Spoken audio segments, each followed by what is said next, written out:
NATO की, जो कि कल 4 अप्रैल को 75वीं सालगिरह थी, जिसमें यूक्रेन को मज़ीद फ़िज़ाई इमदाद भी देने का अज़म करती है।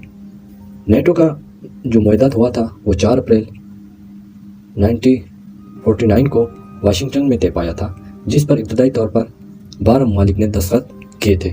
इस वक्त नेटो के रुकन ममालिक की तादाद 32 है। ताज़ा तरीन ममालिक में स्वीडन और फिनलैंड भी हैं। मुआहदे के आर्टिकल 5 के तहत किसी एक रुकन पर हमले का दफ़ा सब रुकन ममालिक मिलकर करेंगे।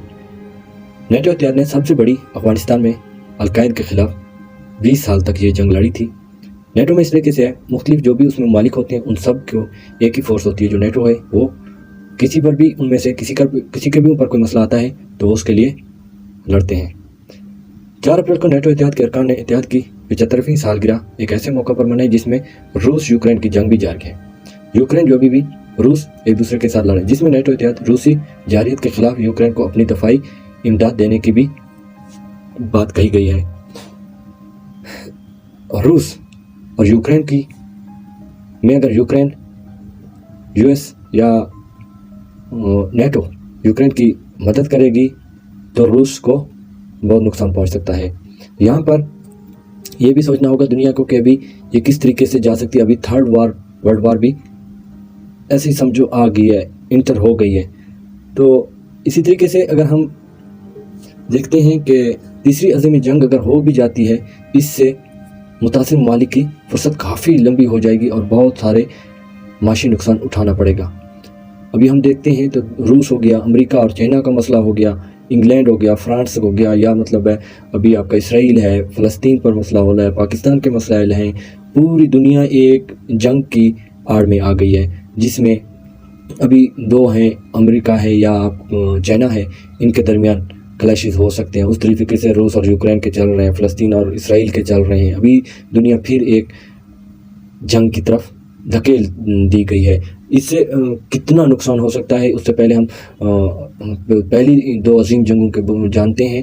पहली अजीम जंग जो दुनिया उसको वर्ल्ड वार 1 भी कहती है। दुनिया भर के ममालिक शामिल थे। इसने ये जंग जो थी, ये जंग आपकी 1914 से 1918 तक लड़ी गई थी। इस जंग में बड़ी तादाद में लोगों की मौतें हुई हैं और बहुत सारे ममालिक की माशियत मुतासिर हो गई है। ये जंग मौजूदा तारीख़ में बहुत सी मुतासिर शोबों पर भी अपना असर छोड़ गई है, जैसे कि सियासी बहरान अभी तक हमें मिलता है, माशी हो गया या समाजी हो गया। फिर दूसरी अजीम जंग अगर देखते हैं जिसको सेकेंड वर्ल्ड वार भी कहा जाता है, ये जो 1939 से 1945 तक जारी रही है। इस जंग में लाखों अमवातें नुकसानात हुए हैं, जो इंसानी तारीख़ का एक अफसोसनाक हकीकत है। इस जंग में जो अंपायर्स थे या जमरात थे, उनके दरमियान लड़ाई हुई थी, जिसमें दुनिया को बहुत तब्दीली का सामना करना पड़ा है।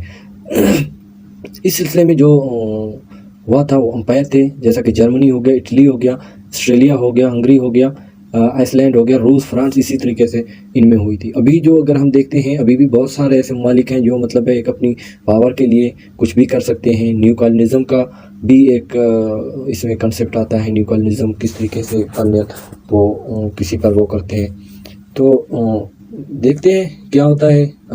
तीसरी वर्ल्ड वार पर हमें गौर करना चाहिए कि उससे कितना मामलात बिगड़ सकते हैं।